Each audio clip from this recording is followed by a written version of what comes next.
ada satu nama yang kembali menyalakan antusiasme di Turin. Kenan Yildiz.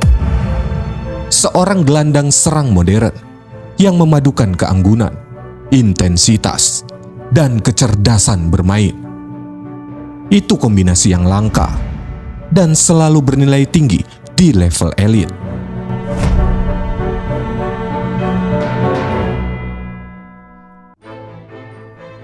Yildiz lahir pada 4 Mei 2005 di Regensburg, Jerman, dari keluarga berdarah Turki. Ia tumbuh sebagai representasi generasi baru pesepak bola Eropa, multikultural, fleksibel, dan matang dalam identitas. Meski memiliki peluang membela Jerman, ia memilih tim nasional Turki. Keputusan yang tak hanya memberinya makna lebih dari sekedar pemain, tetapi juga simbol harapan bagi masa depan sepak bola negaranya. Perkembangannya pun tidak hadir dalam bentuk ledakan instan, melainkan melalui proses bertahap, dibangun dari teknik yang rapi, adaptasi tinggi, serta pemahaman ruang yang jauh melampaui rata-rata pemain seusianya. Secara fisik, Yildiz memiliki postur ideal untuk pemain kreatif modern. Tinggi sekitar 185 cm, kuat namun tetap lentur. Ia biasa bermain sebagai gelandang serang, second striker, atau sayap kiri inverted. Kaki dominannya kanan, tetapi kontrol dua kakinya membuatnya nyaman di ruang sempit. Keunggulannya tidak terletak pada kecepatan eksplosif, melainkan pada timing, keseimbangan tubuh, dan kesadaran spasial. Ia tahu kapan harus membawa bola, kapan harus melepas, dan kemana harus bergerak sebelum ruang itu benar-benar terbuka. Bagi Juventus, ini bukan sekedar ciri talenta. Ini adalah fondasi pemain proyek jangka panjang. Fondasi sepak bolanya ditempa di Jerman melalui Akademi Bayern Munchen, sebuah lingkungan yang menekankan struktur, disiplin, dan kualitas teknis. Di sana, Yildiz berkembang melalui berbagai kelompok usia hingga mencapai level U19. Ia sering menjadi figur sentral, kerap dipercaya memimpin tim, dan dipandang sebagai salah satu prospek ofensif paling menarik di generasi 2005. Namun, ketika kontraknya mendekati akhir pada 2022, realitas karirnya mulai memasuki wilayah abu-abu. Bayern, dengan struktur akademi yang sangat kompetitif dan jalur promosi yang padat, tidak pernah benar-benar memberikan kejelasan konkret tentang bagaimana dan kapan Yildiz akan diintegrasikan ke tim utama. Negosiasi kontrak berjalan lambat, tawaran profesional datang terlambat, dan dari sudut pandang sang pemain, proyek karir yang ditawarkan terasa kurang meyakinkan. Di titik inilah Juventus membaca situasi dengan jauh lebih tajam. Mereka tidak datang hanya membawa kontrak, tetapi membawa rencana.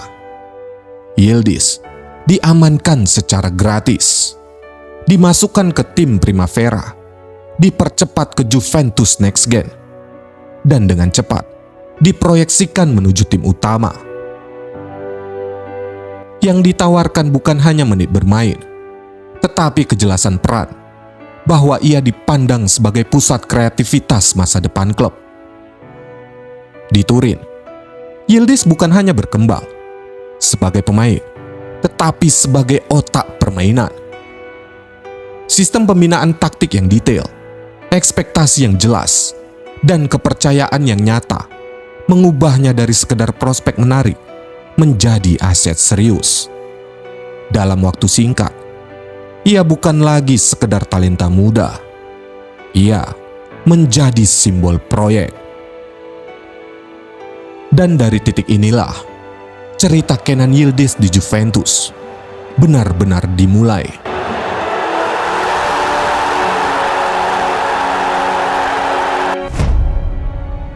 ketika Juventus merekrut Kenan Yildiz dari Akademi Bayern Munchen. Mereka tidak membeli produk jadi. Mereka mengambil seorang pemain muda dengan fondasi taktik yang rapi, terbiasa bermain cepat, menerima bola di ruang sempit, dan membuat keputusan sebelum tekanan datang. Awalnya, Juventus memperlakukannya dengan hati-hati. Ia muncul sebagai cameo, pengubah tempo, pemain yang masuk untuk mengganggu struktur lawan. Namun bahkan di menit-menit singkat itu, satu hal langsung terlihat.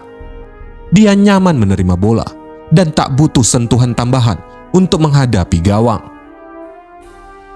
Itu ciri pemain yang sudah memahami orientasi ruang. Di bawah Massimiliano Allegri, perannya memang terbatas. Tetapi, justru fase ini yang membentuk karakter permainannya. Yildiz belajar bermain efisien. Ia tidak diberi kebebasan penuh, sehingga setiap aksinya harus berdampak. Ketika akhirnya dipercaya sebagai starter, responsnya bukan sekedar gol, melainkan kehadiran. Ia mulai konsisten menjadi titik progresi serangan, baik saat membawa bola ke area berbahaya maupun sirkulasi cepat antar lini. Secara taktis, Yildiz bukan gelandang klasik yang menunggu bola. Ia lebih mirip ball progressor hybrid. Ketika Juventus kesulitan menembus pertahanan low block, ia melebar ke kiri untuk menciptakan situasi 1 lawan 1. Saat lawan terlalu fokus ke sayap, ia masuk ke half space, menyerang celah di antara bek dan gelandang. Pergerakannya bukan improvisasi liar, tapi respons terhadap struktur lawan. Dengan postur tinggi dan akselerasi pendek yang kuat, Yildiz mampu membawa bola menembus tekanan tanpa kehilangan keseimbangan. Meski begitu, sebagai playmaker, dia belum sepenuhnya ekspansif. Ada momen di mana visinya sudah tepat, tetapi bobot umpannya belum sempurna. Namun ini bukan kelemahan. Ini fase pemain yang sedang belajar menyederhanakan permainan. Di depan gawang, ceritanya berbeda. Finishing Yildiz sudah tampak matang. Ia tidak panik ketika ruang sempit, mampu menembak dengan 2 kaki, dan memiliki jangkauan tembakan yang memaksa bek keluar dari posisi. Yang membuat Yildiz spesial bagi Juventus bukan sekedar bakat teknisnya, tetapi fleksibilitas taktiknya. Ia bisa hidup di sistem transisi, tapi juga tidak tenggelam dalam permainan berbasis penguasaan bola. Mengenakan jersey nomor 10 Juventus di usia muda jelas bukan perkara ringan. Nomor ini adalah simbol sakral klub, warisan para kreator dan ikon seperti Michel Platini, Roberto Baggio, dan terutama Alessandro Del Piero, wajah era kejayaan Juve modern. Setelah Del Piero, nomor 10 lama dibiarkan kosong atau diberikan sangat selektif. Bahkan sempat ditahan penjualannya di toko resmi, hingga media Italia menjulukinya keramat. Di Juventus, angka ini bukan sekedar nomor punggung, melainkan ujian kehormatan. Hanya pemain visioner yang mampu memikul kreativitas, kepemimpinan, dan identitas klub yang pantas mengenakannya. Bagi Yildiz sendiri, itu adalah kehormatan dan tanggung jawab, seolah menjadi panggilan untuk bersinar seperti para pendahulunya.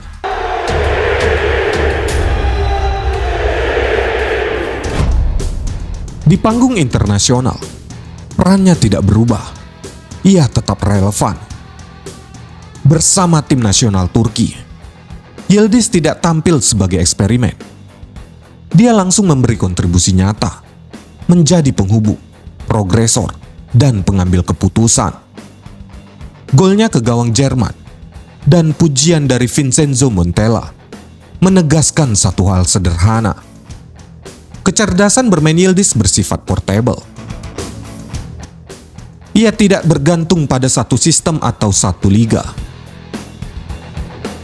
Apa yang ia lakukan di Juventus bisa direplikasi di level internasional. Bagi Yildiz sendiri, tim nasional bukan tempat ia dibentuk. Itu tempat ia diuji. Dan sejauh ini, ia lolos tanpa terlihat terbebani.